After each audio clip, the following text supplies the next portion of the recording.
नमस्ते नमस्कार जय हिंद साथियों, स्वागत है आपका लाइव फॉर यू के ऑनलाइन प्लेटफॉर्म पे। अगर आप बीपीएससी टीआरई का तैयारी कर रहे हैं तो ये वीडियो आपके लिए बिल्कुल ही परफेक्ट है। इस वीडियो को पूरा देखें क्योंकि इस वीडियो में जो कंटेंट आएंगे बिल्कुल बीपीएससी टीआरई के सिलेबस के अकॉर्डिंग ही आएगा और एक एक क्वेश्चन एनसीईआरटी और एससीईआरटी बुक से चुन चुन करके निकाला जाएगा।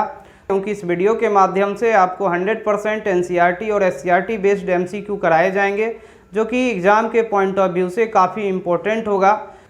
पिछले वीडियो में हमने 11 क्वेश्चन किए थे। आज हम क्वेश्चन नंबर 12 से इस वीडियो को शुरू कर रहे हैं। आज का पहला क्वेश्चन है कि रूसी संसद को कहा जाता था।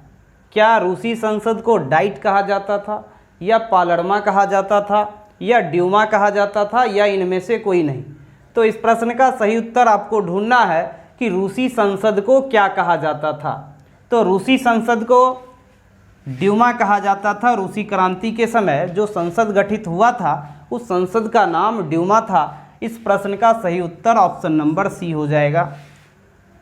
क्वेश्चन नंबर 13 है कि वार एंड पीस किसकी रचना है। वार एंड पीस के रचनाकार कौन है? क्या वार एंड पीस के रचनाकार बिस्मार्क हैं, या टोल्स्टॉय हैं, या लेनिन हैं, या इनमें से कोई नहीं? तो जैसा कि हम लोग जानते हैं कि वार एंड पीस जो है लियो टोल्स्टॉय की रचना है। लियो टोल्स्टॉय का गांधी जी के जीवन पर बहुत गहरा प्रभाव पड़ा था, क्योंकि इस बुक में युद्ध और शांति के बारे में चर्चा की गई है, जिससे गांधी जी काफ़ी प्रभावित थे। हम लोग नेक्स्ट क्वेश्चन की ओर बढ़ेंगे। नेक्स्ट क्वेश्चन है क्वेश्चन नंबर 14 कि रूस का पहला साम्यवादी शासक कौन था। रूस का पहला साम्यवादी शासक कौन था जो रूस में जारशाही निरंकुश शासन को समाप्त कर साम्यवादी व्यवस्था लाना चाहता था? क्या वह प्लेखानोव था, क्या वह दिद्रो था, या तुर्कनेव था? इसमें से हमें सही उत्तर ढूंढना है कि निम्न में से कौन सा उत्तर सही होगा। तो जैसा कि हम लोग जानते हैं 1898 ईस्वी में प्लेखानोव ने रूस में साम्यवादी शासन व्यवस्था लाने के लिए एक पार्टी का गठन किया था, जिसका नाम था Russian social democratic party. Russian social democratic party. Russian social democratic party. Democratic party. इस पार्टी की स्थापना ने रूस में साम्यवादी व्यवस्था को लाने का काम किया था। तो इस प्रश्न का जो सही उत्तर है प्लेखानोव हो जाएगा।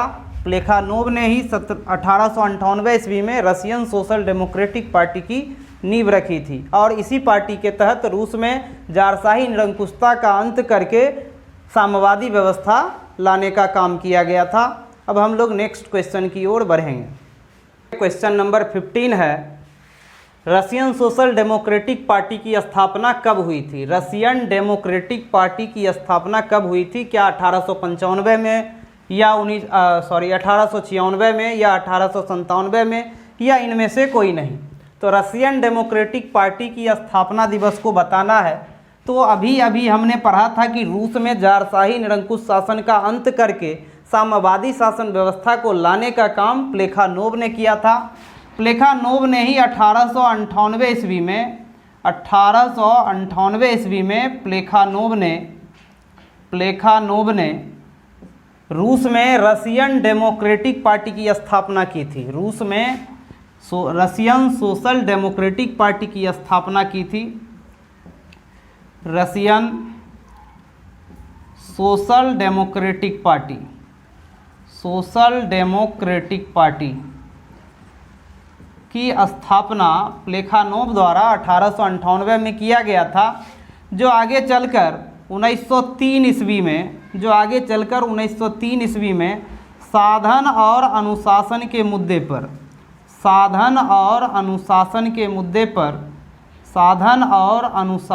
मुद्दे पर दो भागों में बट गया था। शासन और अनुशासन के मुद्दे पर दो भागों में बट गया था। एक का नाम था बोल्शेविक दल, और दूसरे का नाम था मेंशेविक दल।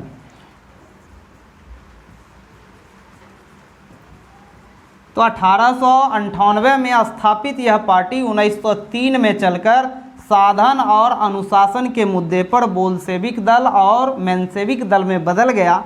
बोल्शेविक दल उस दल को कहा गया जो बहुमत वाला दल था। बहुमत वाला दल बोल्शेविक कहलाया, जबकि अल्पमत वाला दल मेंशेविक कहलाया। बोल्शेविक दल सर्वहारा क्रांति के समर्थक थे। बोल्शेविक दल सर्वहारा क्रांति के समर्थक थे, जबकि मेंशेविक दल मध्यवर्गीय क्रांति के समर्थक थे। जबकि मेंशेविक दल मध्यवर्गीय क्रांति के पक्ष में थे। बोल्शेविक दल सर्वहारा क्रांति के पक्ष में थे और मेंशेविक दल मध्यवर्गीय क्रांति के पक्ष में थे। तो ये सोशल डेमोक्रेटिक पार्टी की स्थापना 1898 में हुई थी। ऑप्शन में कहीं 1898 नहीं है, तो इस प्रश्न का सही जवाब ऑप्शन नंबर डी हो जाएगा, इनमें से कोई नहीं। क्वेश्चन नंबर 16 है, रशियन डेमोक्रेटिक पार्टी के संस्थापक थे। रशियन डेमोक्रेटिक पार्टी की स्थापना किन्होंने की थी? तो अभी हमने पिछले क्वेश्चन में पढ़ा था 1898 ईस्वी में प्लेखानोव के द्वारा रशियन सोशल डेमोक्रेटिक पार्टी की स्थापना की गई थी, जो आगे चलकर 1903 ईस्वी में साधन और अनुसाधन के मुद्दे पर दो भागों में बट गया था। एक बहुमत वाला दल था जिसको बोल्शेविक दल कहा गया, और दूसरा अल्पमत वाला दल था जिसको मेंशेविक दल कहा गया। बोल्शेविक दल सर्वहारा क्रांति के समर्थक थे, जबकि मेंशेविक दल मध्यवर्गीय क्रांति के समर्थक थे। तो इस प्रश्न का जो उत्तर है ऑप्शन नंबर सी हो जाएगा, प्लेखानोव। अब हम लोग नेक्स्ट क्वेश्चन की ओर बढ़ेंगे। क्वेश्चन नंबर 17 है, सर्वहारा क्रांति के पक्षधर थे। सर्वहारा क्रांति के पक्ष में कौन थे? क्या बोल्शेविक थे सर्वहारा क्रांति के पक्ष में, या मेंशेविक दल थे, या दोनों थे, या इनमें से कोई नहीं थे? तो अभी हमने पिछले क्वेश्चन में इस बात की चर्चा की थी कि जो बहुमत वाला दल था उस दल को बोल्शेविक दल कहा जाता था, और बोल्शेविक दल ही सर्वहारा क्रांति के पक्षधर थे, जबकि मेंशेविक दल ये मध्यवर्गीय क्रांति के पक्षधर थे। इनको अल्पमत प्राप्त था। क्वेश्चन नंबर 18 है कि प्रथम विश्व युद्ध में रूस किसकी ओर से शामिल हुआ था? प्रथम विश्व युद्ध में रूस किसकी ओर से युद्ध में शामिल हुआ था? क्या धुरी राष्ट्र की ओर से शामिल हुआ था, या मित्र राष्ट्र की ओर से शामिल हुआ था, या किसी भी के पक्ष में नहीं था, या इनमें से कोई नहीं? तो प्रथम विश्व युद्ध में हम लोग जानते हैं कि रूस जो है मित्र राष्ट्र की ओर से शामिल हुआ था। प्रथम विश्व युद्ध में रूस मित्र राष्ट्र की ओर से शामिल हुआ था। क्वेश्चन नंबर 20 है कि रूस ने कब तक जूलियन कैलेंडर का अनुसरण किया था? रूस ने कब तक जूलियन कैलेंडर का अनुसरण किया था?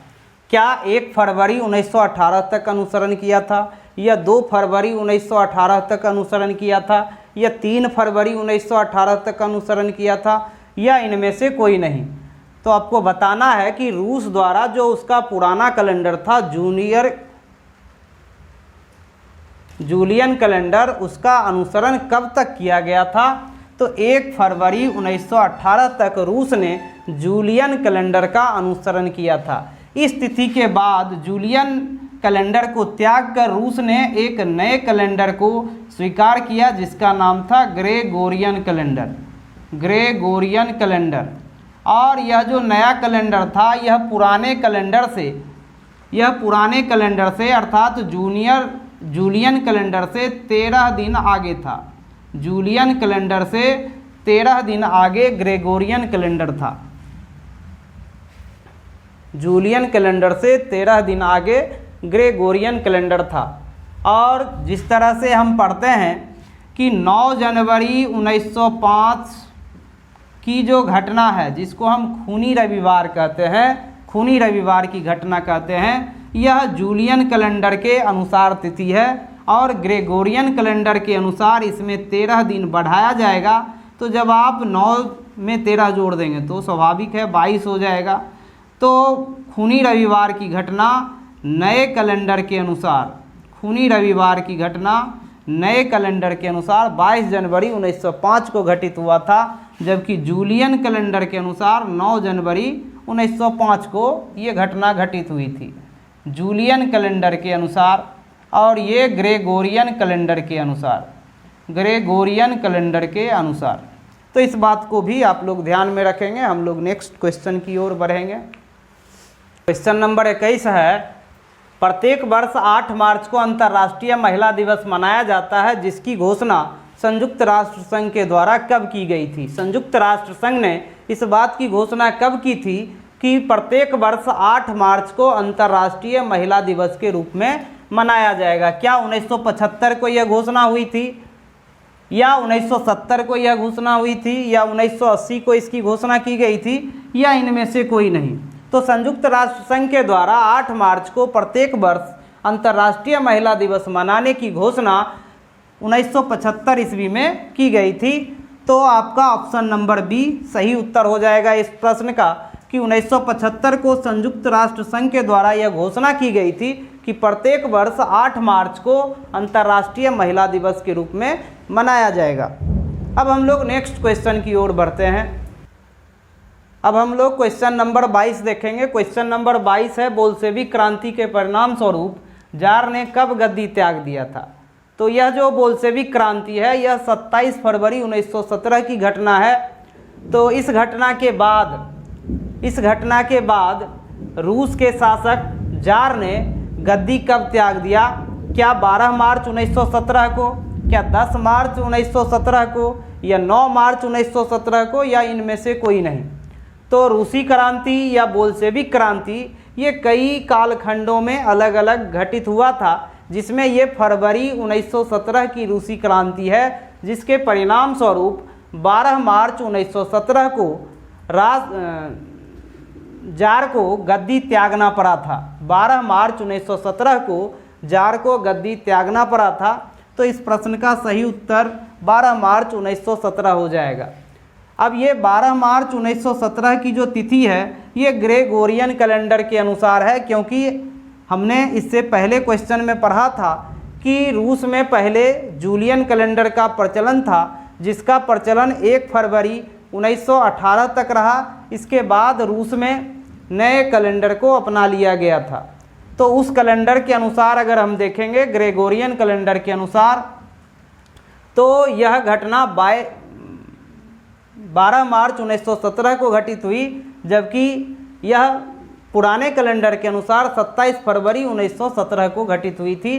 तो बोल्शेविक क्रांति जो 1917 फरवरी 1917 में हुआ था, उसके परिणाम स्वरूप रूस के शासक जार ने 12 मार्च 1917 को गद्दी त्याग दिया था। यह ग्रेगोरियन कैलेंडर के अनुसार स्थिति को दिया गया है। अगर पुराने कैलेंडर से पूछा जाए, अर्थात जूलियन कैलेंडर से पूछा जाए, तो हम 27 फरवरी 1917 की क्रांति इस घटना को कहेंगे।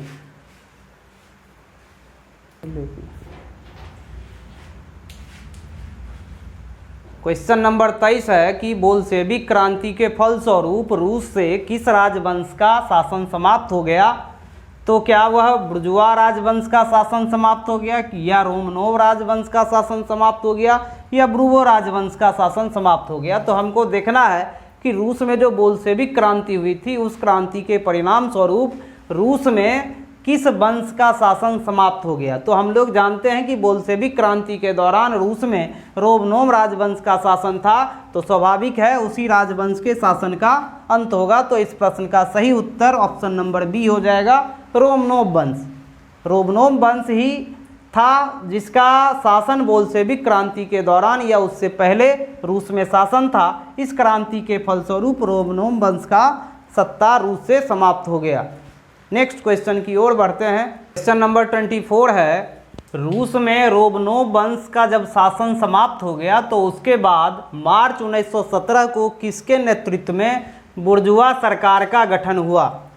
क्या लोबाव के नेतृत्व में बुर्जुआ सरकार का गठन हुआ, या मेटरनिक के नेतृत्व में रूस में बुर्जुआ सरकार का गठन हुआ, या लैमार्क के नेतृत्व में रूस में बुर्जुआ सरकार का गठन हुआ? तो आपको बताना है कि रोमनोव वंश का शासन जो समाप्त हो गया रूस में, उसके बाद 15 मार्च 1917 को किसके नेतृत्व में बुर्जुआ सरकार का गठन हुआ? तो वह व्यक्ति लोबाव था, जिसके नेतृत्व में रूस में बुर्जुआ सरकार का गठन किया गया था। क्वेश्चन नंबर 25 है कि किसके नेतृत्व में रूस में उदार समाजवादी सरकार का गठन किया गया। किसके नेतृत्व में रूस में उदार समाजवादी सरकार का गठन किया गया। क्या वह लोबाव के नेतृत्व में हुआ था, या केरेंस्की के नेतृत्व में किया गया था, या ट्रोट्स्की के नेतृत्व में किया गया था, या इनमें से कोई नहीं। किसके नेतृत्व में रूस में उदार समाजवादी सरकार का गठन हुआ। तो इस प्रश्न का सही उत्तर होगा केरेंस्की, ऑप्शन नंबर बी। क्योंकि इससे पहले रूस में जब जारशाही निरंकुश शासन का अंत हो गया, अर्थात रोमनोव राजवंश का अंत हो गया, तो उसके बाद बुर्जुआ सरकार का गठन हुआ था लोबाव के नेतृत्व में। लोबाव के नेतृत्व में रूस में बुर्जुआ सरकार का गठन किया गया था, लेकिन यह सरकार अस्थायी साबित हुआ और जल्द ही रूस में केरेंस्की के नेतृत्व में उदार समाजवादी सरकार का गठन किया गया। इस प्रश्न का उत्तर ऑप्शन नंबर बी केरेंस्की हो जाएगा। केरेंस्की उदार समाजवादी सरकार का गठन किया गया था। अब हम लोग अगला प्रश्न लेंगे। क्वेश्चन नंबर 26 है कि जब रूस की सरकार ने या जार की सरकार ने लेनिन को निर्वासित कर दिया तो वह अपना निर्वासित जीवन कहाँ जी रहा था, अपना जीवन यापन कहाँ कर रहा था। तो क्या वह जर्मनी में अपना जीवन व्यतीत कर रहा था, या फ्रांस में, या स्विट्जरलैंड में, या इनमें से कोई नहीं। तो जब रूस की सरकार ने लेनिन को वहाँ से निर्वासित कर दिया तो वह अपना निर्वासित जीवन स्विट्जरलैंड में व्यतीत कर रहा था। क्वेश्चन नंबर 27 है कि किसने बोल्शेविक दल का कार्यक्रम स्पष्ट किया जिसे अप्रैल 33 के नाम से जाना जाता है। उस व्यक्ति का नाम बताना है जिसने बोल्शेविक दल के कार्यक्रम को साफ साफ रूस के सामने रखा और उसी के 33 को अप्रैल 33 के नाम से जाना जाता है। क्या वह व्यक्ति लैमार्क था, लेनिन था, या बिस्मार्क था, या इनमें से कोई नहीं। तो जब रूस में क्रांति का प्रादुर्भाव हो रहा था, क्रांति का संयोग बन रहा था, उस समय लेनिन का आगमन हुआ जर्मनी के सहयोग से रूस में। क्योंकि जार की सरकार ने लेनिन को निर्वासित कर दिया था, वह निर्वासित जीवन स्विट्जरलैंड में जी रहा था। लेकिन जब यहाँ रूस में क्रांति का संयोग बना तो उस समय वह जर्मनी के सहयोग से रूस में पहुँचा और बोल्शेविक दल के कार्यक्रम को स्पष्ट किया जिसे इतिहास में अप्रैल 33 के नाम से जाना जाता है। तो इस प्रश्न का सही उत्तर ऑप्शन नंबर बी होगा। लेनिन ही वह व्यक्ति था जिसने बोल्शेविक दल के कार्यक्रम को स्पष्ट किया और इसी कार्यक्रम को अप्रैल 33 के नाम से जाना जाता है। क्वेश्चन नंबर 28 है कि रूस की महान बोल्शेविक क्रांति पुराने कैलेंडर के अनुसार किस तिथि को हुआ था। क्या वह अक्टूबर 1917 में हुआ था, या नवंबर 1917 में हुआ था, या सितंबर 1917 में हुआ था, या इनमें से कोई नहीं। तो रूस की जो महान बोल्शेविक क्रांति थी वह पुराने कैलेंडर अर्थात जूलियन कैलेंडर के अनुसार कब हुआ था। तो जूलियन कैलेंडर के अनुसार रूस की महान बोल्शेविक क्रांति अक्टूबर 1917 में हुआ था, जबकि नए कैलेंडर के अनुसार रूस की बोल्शेविक क्रांति 7 नवंबर 1917 को घटा था। तो ये जो 7 नवंबर 1917 की तिथि है ये ग्रेगोरियन कैलेंडर के अनुसार है, ग्रेगोरियन कैलेंडर के अनुसार। जबकि पुराना कैलेंडर जो रूस का था वह 1 फरवरी 1918 तक वैलिड रहा रूस में। उस कैलेंडर के अनुसार 1917 की जो क्रांति थी या रूस की जो महान बोल्शेविक क्रांति थी वह अक्टूबर 1917 में हुई थी। तो ये पुराना कैलेंडर जूलियन कैलेंडर के अनुसार अक्टूबर 1917 में रूस की महान बोल्शेविक क्रांति की घटना घटित हुई थी। तो इस प्रश्न का सही उत्तर ऑप्शन नंबर ए होगा। क्वेश्चन नंबर 29 है सोशलिस्ट रेवोल्यूशनरी पार्टी का गठन कब हुआ था। इसका डेट बताना है कि सोशलिस्ट रेवोल्यूशनरी पार्टी का गठन कब हुआ था। क्या 1903 में हुआ था, या 1902 में हुआ था, या 1901 में हुआ था या इनमें से कोई नहीं। तो इस प्रश्न का जो सही उत्तर है ऑप्शन नंबर सी हो जाएगा। 1901 में रूस में रिवोल्यूशनरी पार्टी का गठन किया गया था।